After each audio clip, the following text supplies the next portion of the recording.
Saudara, di hari terakhir di tahun 2025 ini, Kompas Bisnis masih menjumpai Anda dan kami akan merangkum apa saja dinamika yang terjadi di pasar saham Indonesia. Dan sepanjang tahun 2025, pasar saham Indonesia mencatatkan fenomena yang tidak biasa. Mulai dari rekor IHSG yang terjadi secara rally puluhan kali, manggungnya saham-saham yang berfundamental kurang menarik, hingga IPO yang mencuri perhatian. Ada pula saham-saham yang meroket hingga menembus lebih dari 12.000%, hingga saham yang terjun bebas ke dasar bumi. Semuanya berlangsung semarak sepanjang tahun 2025.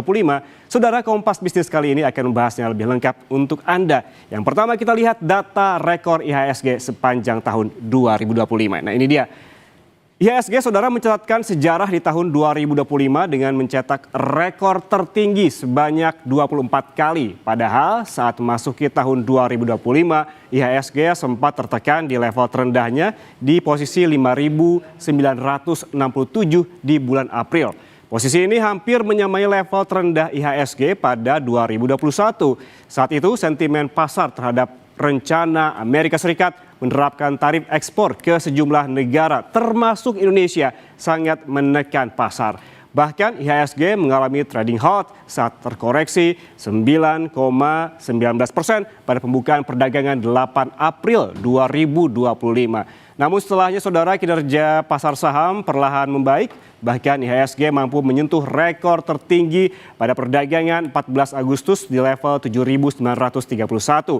Setelah itu, IHSG seakan tidak terbendung mencetak rekor all-time high terus-menerus. Dan pada penutupan bursa di akhir tahun 2025, IHSG berada di level 8.646% dan naik 20,71%.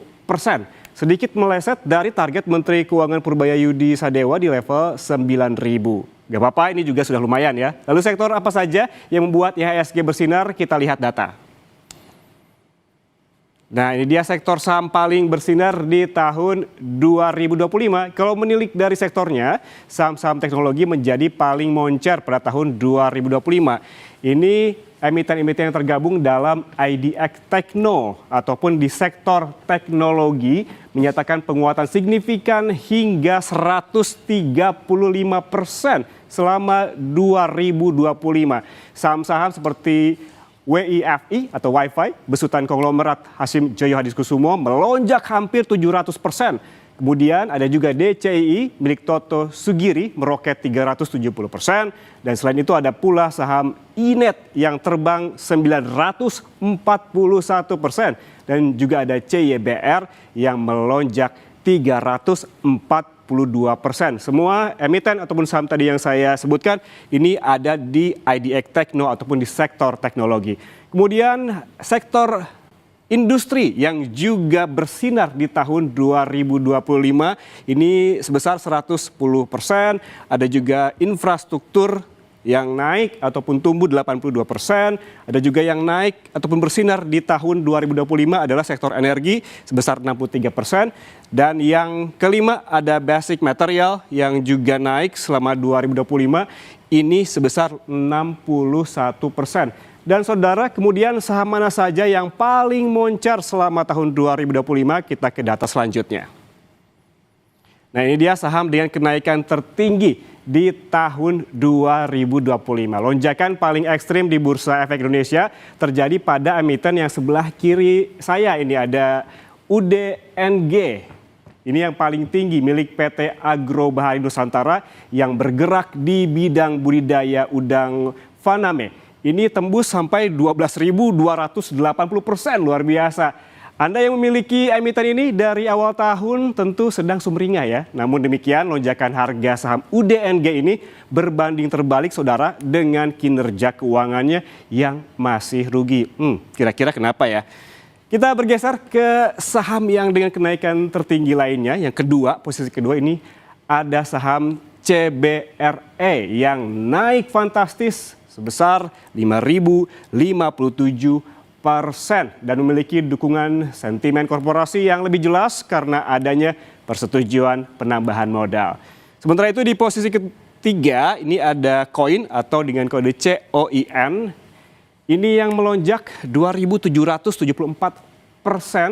yang menjadi sorotan setelah masuknya pemilik saham baru, yaitu adik dari Presiden Prabowo, yakni Hashim Joyo Hadikusumo.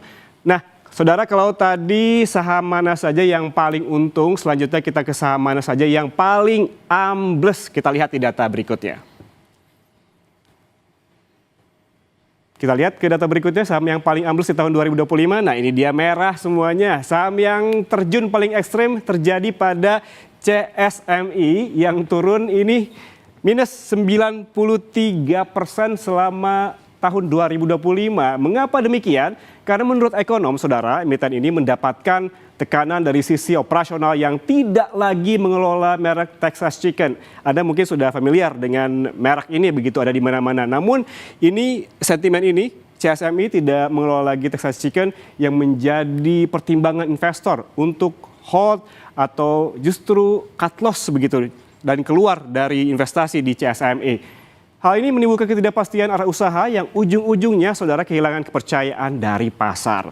Kemudian ada juga yang ambles selanjutnya, yaitu saham dengan kode SAPX yang bergerak di sektor jasa dan juga logistik juga turut tertekan sebesar 81%. Kinerja yang tidak tumbuh sesuai ekspektasi pasar diduga jadi salah satu biang keladi yang membuat pasar melakukan penyesuaian. Dan yang ketiga yang ambles juga di tahun 2025 adalah saham Devi. Ini turun sebesar 79%. Emiten ini punya rekam jejak dalam status bermasalah dan terancam delisting. Meskipun kembali diperdagangkan, tampaknya masih kesulitan untuk memulihkan kepercayaan investor. Saudara, pemilik saham-saham ini tentunya harus banyak-banyak sabar ya, dan juga segera menentukan keputusan hold atau cut loss. Yuk kita tinggalkan dulu ini saham-saham merah, kita balik lagi ke emiten yang menghijau, utamanya yang IPO di tahun 2025 pada data berikutnya. Kita lihat. Nah, ini dia yang kembali menghijau adalah saham IPO paling cuan di tahun 2025. Selain menduduki posisi ketiga, saham dengan kenaikan tertinggi sebesar 2.774%, yaitu ada Koin. Koin ini saudara tercatat sebagai emiten IPO paling cuan nomor 1. Juga tercatat sebagai emiten IPO yang nomor 1 di tahun ini dan juga nomor 3 tadi kalau di keseluruhan sahamnya. Sementara di posisi kedua ini ada RLCO. Ini merupakan perusahaan pengolahan sarang burung walet yang cuan sebesar 680% atau lebih dari 6 kali lipat. Sementara yang ketiga ada Ratu. Ini emiten konglomerat sekaligus suami Ketua DPR RI Puan Maharani, Happy Hapsoro, yang melesat sebesar 586%. Kita lihat keempat di sini ada CDIA, saudara, bagian dari konglomerasi Prayogo Pangestu yang naik 552% sepanjang tahun 2025. Saudara, itu tadi rekapan yang terjadi di Bursa Efek Indonesia sepanjang tahun 2025 yang sudah melakukan penutupan perdagangan pada hari Selasa kemarin. Lalu sebenarnya apa saja yang membuat IHSG meroket di tahun 2025 dan mengapa ada saham dengan kenaikan harga yang ekstrim di tengah lesunya keuntungan, serta ada fenomena apa lagi sepanjang tahun 2025 di pasar saham? Kita akan bahas usai jeda. Tetaplah bersama kami di Kompas Bisnis. Anda masih bersama kami di Kompas Bisnis, saudara. Apa saja sentimen yang membuat IHSG terus meroket di semester kedua tahun 2025 dan mengapa ada saham dengan kenaikan harga yang ekstrim di tengah lesunya keuntungan dan bagaimana proyeksi pasar saham tahun depan? Kita bahas bersama CEO Advisor Provina Visindo, Praska Putrantio. Selamat pagi, Mas Praska. Selamat pagi, Mas Yan. Mas Praska, kita bahas fenomena yang luar biasa apa saja yang terjadi di pasar saham ini sepanjang tahun 2025. Yang pertama tadi ada rekor tertinggi IHSG yang berlangsung puluhan kali dan sebagian besar terjadi di era Menteri Keuangan Purbaya Yudisadewa. Analisis Anda, apakah ini ada hubungannya dengan kepercayaan investor atau ada sentimen-sentimen lain? Ya, baik. Jadi memang pergerakan IHSG di sepanjang tahun 2025 ini yang akhirnya bisa dikatakan ditutup ya cukup kuat sekali, returnnya sebesar 22,13% ya. Seperti itu dengan dana asing meskipun secara kumulatif masih tercatat net sale 17,34 triliun. Namun kalau saya rekap sekitar 3 bulan terakhir ini banyak ditopang oleh dana asing yang masuk ya di kuartal 4 di sekitar pasar reguler 3 triliunan.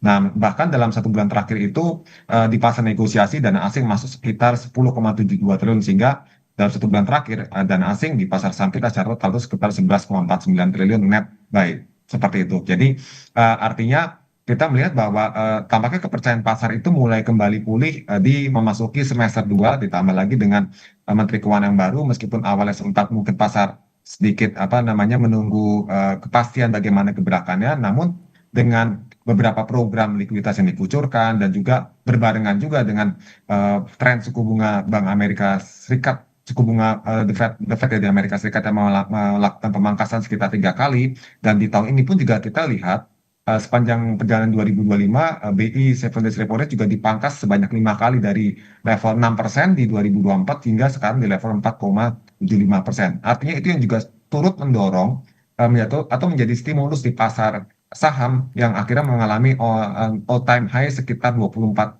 kali di tahun 2025 ini dan tembus di level 8.700-an tertinggi ya saat itu 8.760-an kira-kira seperti itu. Oke, berarti ada kepercayaan yang membaik di semester 2, kemudian dana asingnya juga mulai perlahan masuk, dan ada sentimen secara global juga yang mempengaruhi rally rekor all time high-nya IHSG di tahun 2025 ini. Kemudian kalau kita ngomong soal sektor nih Mas Praska, Kompas Bisnis tadi mencatatkan bahwa teknologi jadi sektor yang paling bersinar. Apakah Anda melihat ada pergeseran sektor yang paling bersinar dibanding tahun lalu? Ya, kalau kita bandingkan dibanding tahun lalu, kalau tahun ini, kalau saya review, yang menjadi top 3 best performance ya di tahun 2025 adalah teknologi, perindustrian, dan infrastruktur. Sementara kalau kita bicara di tahun 2024, itu pergerakan secara sektor tertingginya ditempati oleh sektor energi, properti, dan kesehatan. Tentu saja ada pergeseran di sini rotasi sektor.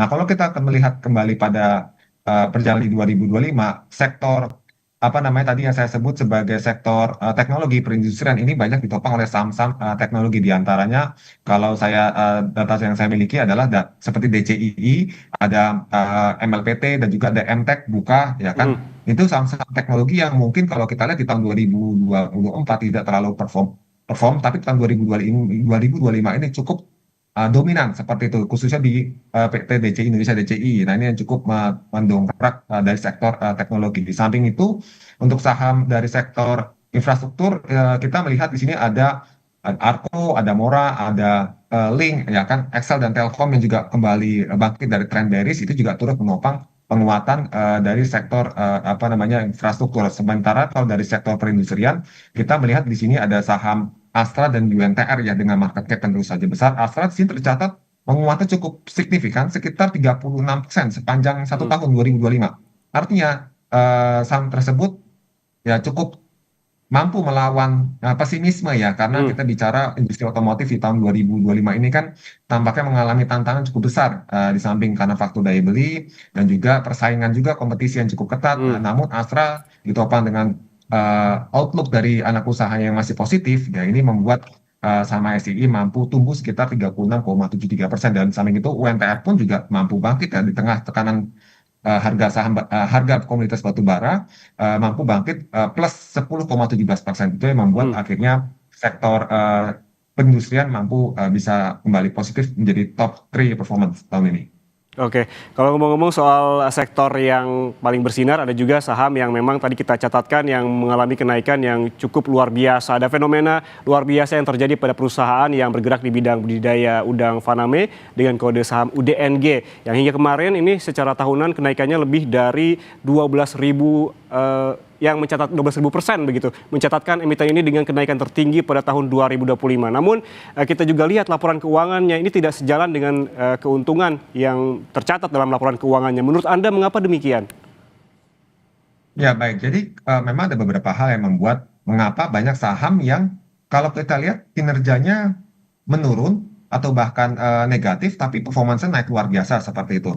Dari pandangan saya melihatnya memang di sini ada beberapa fenomena. Yang pertama mungkin investor melihatnya lebih kepada prospek ke depan, rencana bisnis atau apa rencana perusahaan dari emiten tersebut itu ke depan akan lebih menjanjikan ya, akan ada potensi pembalikan arah di tahun-tahun mendatang. Sehingga meskipun saat ini performanya kurang bagus, ya kita melihatnya akan bagus. Sehingga pada saat harganya belum terlalu banyak naik, akan dikoleksi. Nah, itulah yang membuat sahamnya akhirnya naiknya luar biasa. Seperti itu. Itu yang Mhm. pertama. Yang kedua adalah kejenuhan market di saham-saham big caps. Jadi Hmm. saham-saham big caps kita bicara 2025, kita bicara contoh misalnya perbankan atau mungkin barang konsumer primer, Hmm. bahkan non primer pun retailer dan sebagainya ini kan pergerakannya ya saya katakan so-so, ada yang bahkan masih minus. Contoh perbankan juga yang biasa jadi andalan backbone market juga masih apa ya sideways ya trennya dalam sideways jangka pendek, mungkin jangka menengah masih agak bearish seperti itu, sehingga akhirnya investor terutama retail mungkin akan menyenangi saham-saham yang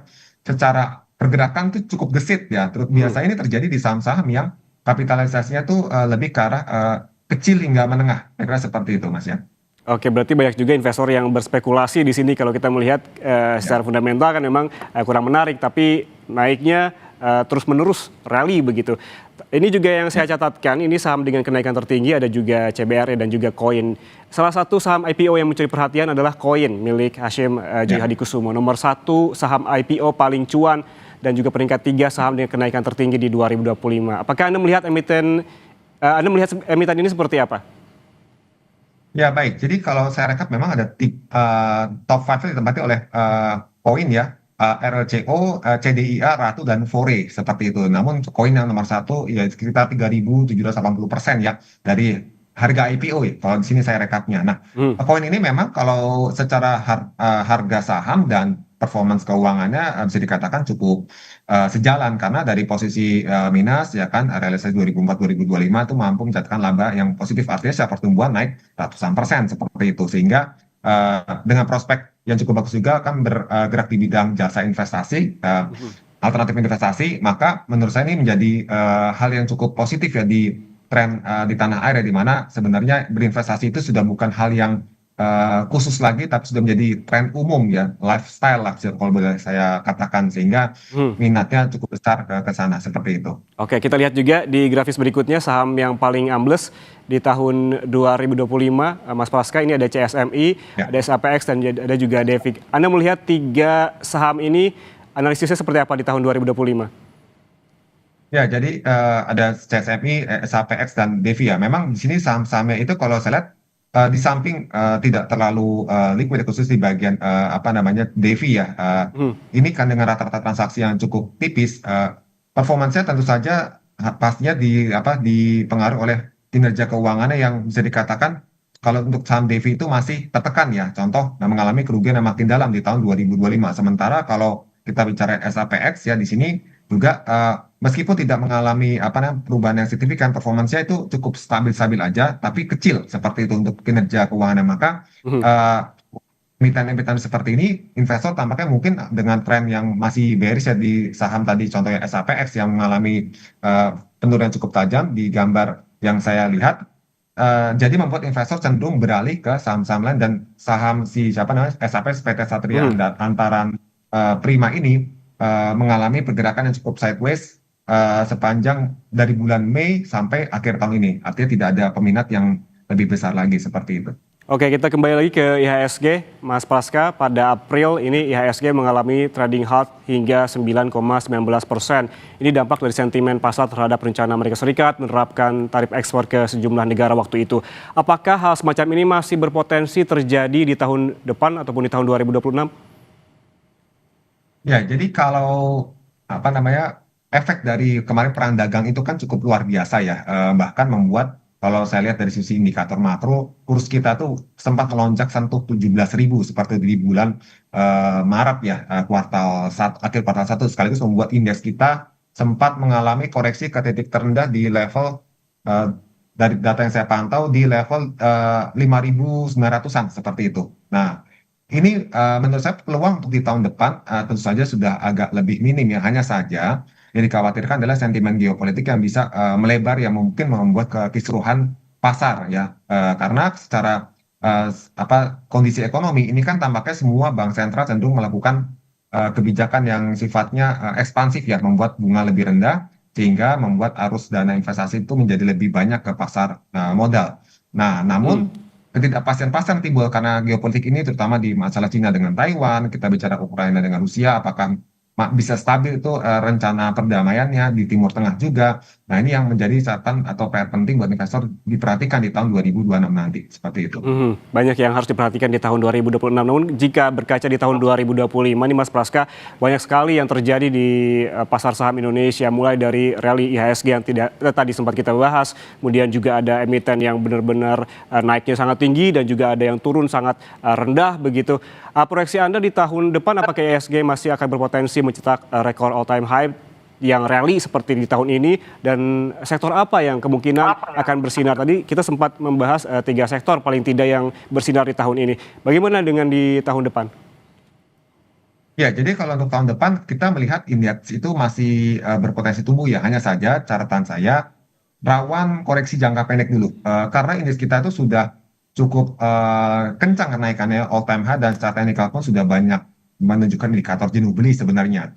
Nah, sehingga di tengah kondisi laporan keuangan yang bisa dikatakan sudah sesuai ekspektasi beberapa emiten ya kan, ada yang memang membaik, ada juga yang memang sudah jelek ya kan. Harapan tahun depan itu bisa lebih baik lagi, tapi karena harga sudah di price in, maka tahun depan itu lebih rawan kepada fase distribusi menurut saya di kuartal 1 hingga 2, sehingga rawan koreksi di tengah lagi meskipun The Fed akan diproyeksikan berita terbaru itu memangkas suku bunga lagi tahun depan, tapi tampaknya pasar sudah apa ya, bisa dikatakan merespon lebih dini, dan tahun depan itu begitu nanti dipangkas suku bunganya, pasar akan cenderung mengalami koreksi. Nah, secara sektor mungkin saya melihatnya di tahun depan itu yang masih menarik adalah sektor dari komoditas pertambangan logam seperti itu yang pertama. Kemudian dari sektor perbankan. Nah, sementara terakhir mengikuti adalah sektor properti. Nah, di mana sektor perbankan properti ini fokusnya lebih ke jangka panjang ya. Sementara kalau untuk sektor pertambangan logam